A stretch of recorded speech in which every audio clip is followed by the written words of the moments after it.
ખાસ કરીને એટલી બહોળી સંખ્યામાં આપ સૌ યુવાનો વડીલો આયા ઉપસ્થિત થયા છો ત્યારે હું બ્રિજરાજ સોલંકી આપ સૌની આ પરિવર્તનની લડાઈમાં ખૂબ ખૂબ સ્વાગત કરું છું ને આપનો ખૂબ ખૂબ આભાર વ્યક્ત કરું છું. મિત્રો, સમય બહુ કઠિન છે, કપરો છે. આપણને ખ્યાલ છે કે આ સરકારે ચારેય બાજુ એક ગુંડાગીરી, ગુલામી બનાવવાની જે માનસિકતા ધરાવતા લોકો છે એમણે ક્યાંક ને ક્યાંક લોકોને દબાવવાના પ્રયત્ન કર્યા છે. એમના ધંધા રોજગાર ઉપર હુમલાઓ કરવાના પ્રયત્ન કર્યા છે.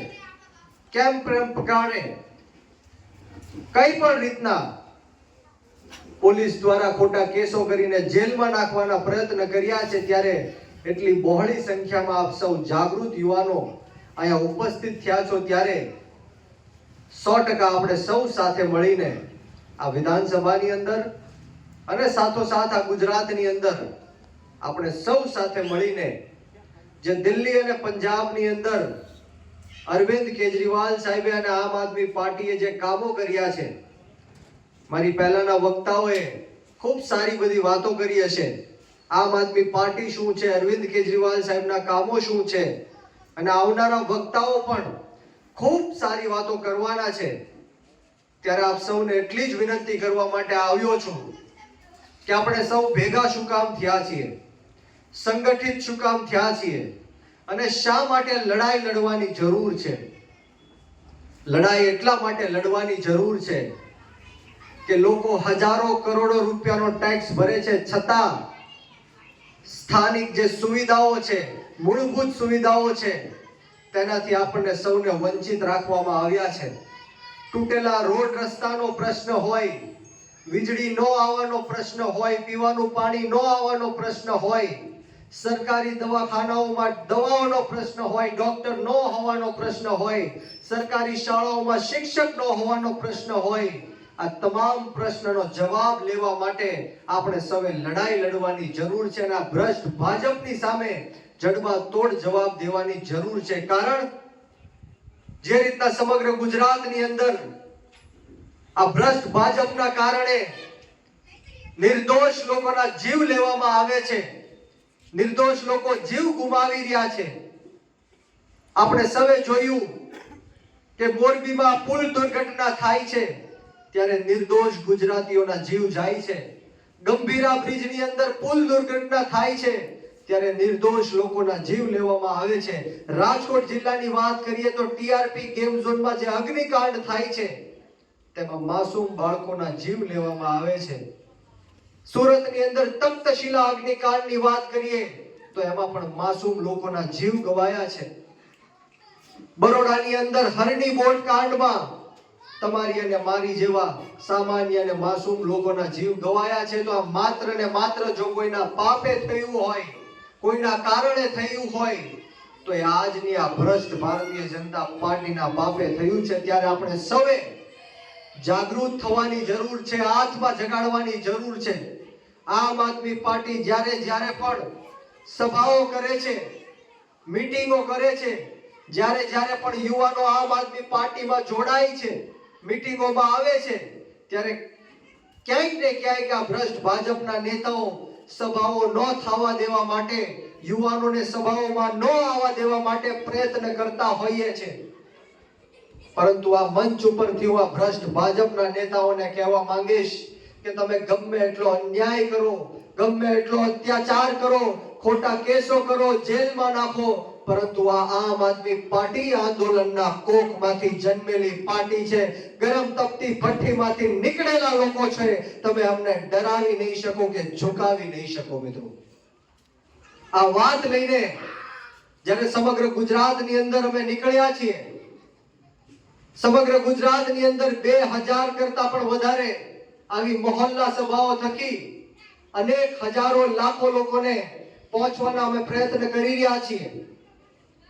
અને ખુશી સાથે કહેવું પડે, ગર્વ સાથે કહેવું પડે કે દરરોજ 10,000 કરતા પણ વધારે યુવાનો અને ખેડૂતો આમ આદમી પાર્ટીમાં જોડાય છે અને આ પરિવર્તનની લડાઈમાં સામેલ થયા છે. ત્યારે આપ સૌને પણ કહેવા માંગુ છું કે આપ સૌ તો જાગૃત છો, આપ સૌ જાગૃત છો, અહીંયા ઉપસ્થિત આપ સૌ પોતાની આત્મા જગાડી છે, પરંતુ પરિવર્તન આમ નહીં આવે. પરિવર્તન માટે આપણે એક એક વ્યક્તિએ 50 લોકોને જાગૃત કરવા પડશે. આમ આદમી પાર્ટી શું છે, અરવિંદ કેજરીવાલના કામો શું છે, એનાથી વાકેફ કરવા પડશે. આપણે સૌએ હમણાં તાજેતરમાં વિસાવદરનું ઇલેક્શન જોયું. આમ આદમી પાર્ટીના યુવા લડાયક નેતા એવા ગોપાલભાઈ ઇટાલિયા જ્યારે વિસાવદરની અંદર ચૂંટણી લડતા હતા, ત્યારે આ ભ્રષ્ટ ભાજપના તમામે તમામ ધારાસભ્ય ત્યાં હતા, સંસદો ત્યાં હતા, મંત્રીઓ ત્યાં હતા, મુખ્યમંત્રીથી લઈને ગૃહમંત્રી સુધીના તમામે તમામ 400 કરતા પણ વધારે આ ભ્રષ્ટ ભાજપની ટોળકીઓ વિસાવદરની અંદર હજારો કરોડો રૂપિયાનો દારૂ પીવડાવ્યો, હજારો કરોડો રૂપિયા લોકોને આપ્યા, અનેક તાઇફાઓ કર્યા, પોલીસ વાળાને આગળ કરીને લોકોને ડરાવ્યા, ધમકાવ્યા. પરંતુ આમ આદમી પાર્ટીના 10-12 યુવાનોએ થઈને આ ભાજપને ધૂળ ચટાવી દીધી. આ કામ આમ આદમી પાર્ટીનું છે, આ તાકાત આમ આદમી પાર્ટીની છે. મિત્રો, આ સાવરણાનું નિશાન એ માત્ર નિશાન નથી, પરંતુ આપણું હથિયાર છે. કોઈ પણ સરકારી કચેરીઓમાં, દવાખાનાઓમાં, સ્કૂલોમાં, કોલેજોમાં, યુનિવર્સિટીઓમાં જ્યારે ખેસ અને ટોપી પહેરીને આપણે જઈએ છીએ, ત્યારે આપણે સૌએ સોશિયલ મીડિયાના માધ્યમથી જોયું છે કે આમ આદમી પાર્ટીના નેતાઓ જ્યારે પણ કોઈ પણ સરકારી કચેરીઓમાં જાય છે, ત્યારે સામેવાળા અધિકારીઓના પગ ધ્રુજવા લાગે છે, કામો ફટાફટ થાય છે. અને હવે ગુજરાતની અંદર પણ એક ટ્રેન્ડ નીકળ્યો છે. આ ભ્રષ્ટ ભાજપના નેતાઓ જ્યારે કામો નથી કરતા, ત્યારે લોકો એવું કહે છે કે કામ કરવા લાગજો, નહીતર વિસાવદર વાળી થાશે. આપણે સૌએ 2027 ની અંદર મહુવામાં પણ વિસાવદર કરવાની છે. અને સમગ્ર ગુજરાતની અંદર ગરીબ ખેડૂતો હોય, બેરોજગાર યુવાનો હોય, શોષિત મહિલાઓ હોય, રત્ન કલાકારો હોય, પશુપાલકો હોય, મજૂર વર્ગના લોકો હોય, આપણે સૌએ સાથે મળીને કોઈ એક સમાજ, જ્ઞાતિ કે ધર્મથી આ ભ્રષ્ટ ભાજપની સામે આપણે લડાઈ નહીં આપી શકીએ. વિસાવદરની અંદર જેમ 18 વર્ણના લોકો એક થયા, દરેક સમાજ, જ્ઞાતિ અને ધર્મના લોકો એક થયા, ત્યારે જઈને આ ભ્રષ્ટ ભાજપને જડમાં તોડ જવાબ દઈને જડમૂળમાંથી ઉખાડવાનું કામ કર્યું છે. ભ્રષ્ટાચારી ભારતીય જનતા પાર્ટી માત્ર ને માત્ર હિન્દુ, મુસલમાન, મંદિર, મસ્જિદના મુદ્દા જેવા આવા વાહિયાત મુદ્દાઓ લાવીને આપણને ભ્રમિત કરવાની કોશિશ કરે છે. પરંતુ આ ભારત દેશનો ઇતિહાસ એ કહે છે, ભારત દેશનો ઇતિહાસ વસુદેવ કુટુંબકમની વાત કરે છે.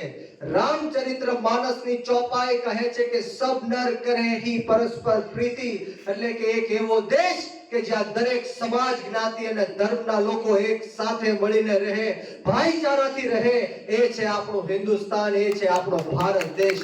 આ એ દેશ છે જ્યાં બિસ્મિલ્લાહ ખાનની શહનાઈ સંકટ મોચનના મંદિર ઉપર ગુંજે છે, જ્યાં રસખાનને સાંભળીને આપણે ભગવાન શ્રી કૃષ્ણ વિશે જાણીએ છીએ. મલિક મોહમ્મદ જાયસી જ્યારે પદ્માવત લખે છે અને મોહમ્મદ રફી સાહેબ ગાવાનું ગાય છે કે સુખ કે સબ સાથી, દુખ में ना कोई, तेरे नाम मेरे नाम, एक साचा दूजा ना कोई. આ છે આપણો ભારત દેશ, આ છે આપણો ઇતિહાસ. મિત્રો, એટલે જ્યારે પણ આ ભ્રષ્ટાચારી ભારતીય જનતા પાર્ટીના લોકો આપણને ગુમરાહ કરવાની વાત કરે, બીજી આડી નવળી વાતો કરે, ત્યારે માત્ર ને માત્ર આપણે સ્થાનિક મુદ્દાઓ ઉપર આગળ વધવાનું છે. આપણા બાળકોનું ભવિષ્ય કઈ બાજુ જાય છે, આપણા ગરીબ ખેડૂતો હોય, મજૂર વર્ગના લોકો હોય, કઈ રીતના એ પીડાઈ રહ્યા છે, એની ઉપર આપણે સૌએ બધાને જાગૃત કરવાના છે.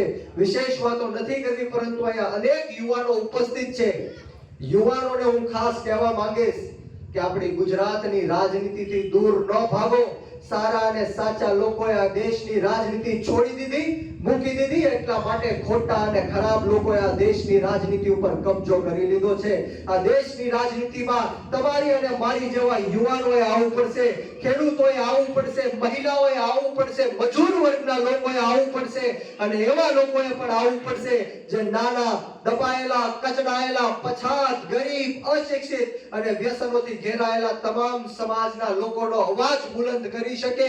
અને એટલા માટે આવવું પડશે કારણ કે આ દેશની અંદર જે પૂંજીપતિઓ માટે, ઉદ્યોગપતિઓ માટે જે કાયદા અને કાનૂન બનાવવામાં આવી રહ્યા છે એના વિરુદ્ધમાં પંજાબની અંદર આ દેશના અન્નદાતાઓએ, ખેડૂતોએ 1 વર્ષ સુધી આંદોલન કર્યું અને આ ભ્રષ્ટ ભાજપની સામે 3 કાળા કાયદા પાછા ખેંચાવડાવ્યા. પરંતુ દુઃખ સાથે કહેવું પડે છે કે આમાંથી 750 ખેડૂતો શહીદ પણ થઈ ગયા. જો યુવાનો તમે આ દેશની રાજનીતિમાં નહીં આવો તો આવા માસૂમોના જીવ જતા કોઈ અટકાવી નથી શકવાનું. આ ભ્રષ્ટાચારી ભાજપ જ્યારે અરવિંદ કેજરીવાલ સાહેબ અને આમ આદમી પાર્ટી દિલ્હી ને પંજાબની અંદર મફતમાં શિક્ષણ આપે, મફતમાં આરોગ્યની સુવિધાઓ આપે, મફતમાં પાણી આપે, મફતમાં વીજળી આપે, ત્યારે ભ્રષ્ટ ભાજપના નેતાઓ કહે છે કે ફ્રી ફ્રી ફ્રી ફ્રીની રેવડીઓ વેચી રહ્યા છે. આજે મારે તમને કહેવું છે કે આ ભ્રષ્ટ ભાજપના ધારાસભ્યને જો ફ્રીમાં વીજળી મળતી હોય, સંસદોને ફ્રીમાં વીજળી મળતી હોય,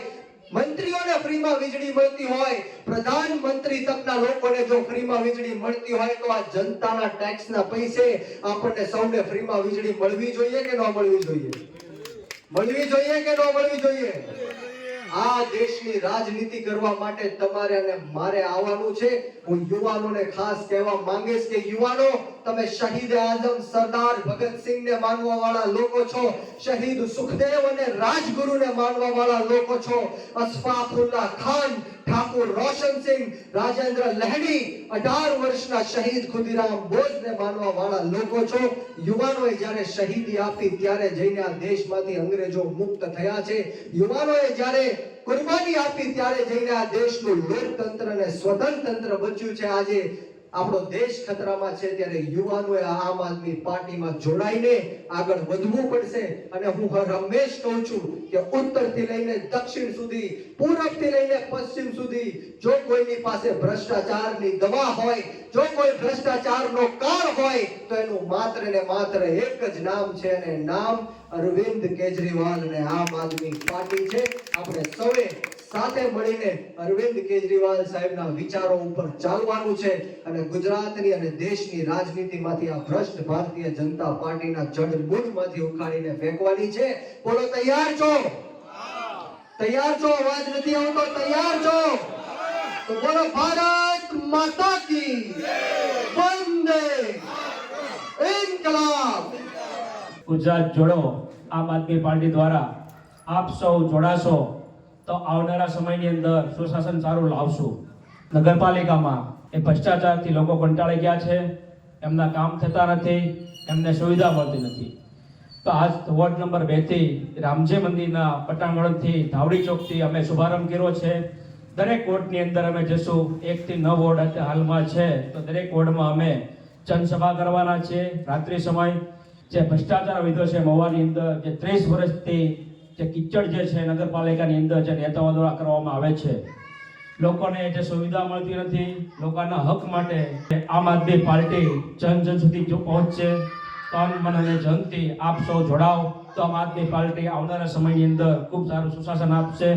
જય હિન્દ, જય ભારત. આમ આદમી પાર્ટી જે એક આંદોલનમાંથી ઊભી થયેલી પાર્ટી છે, અન્ન આંદોલનમાંથી પાર્ટી ઊભી થયેલી હતી.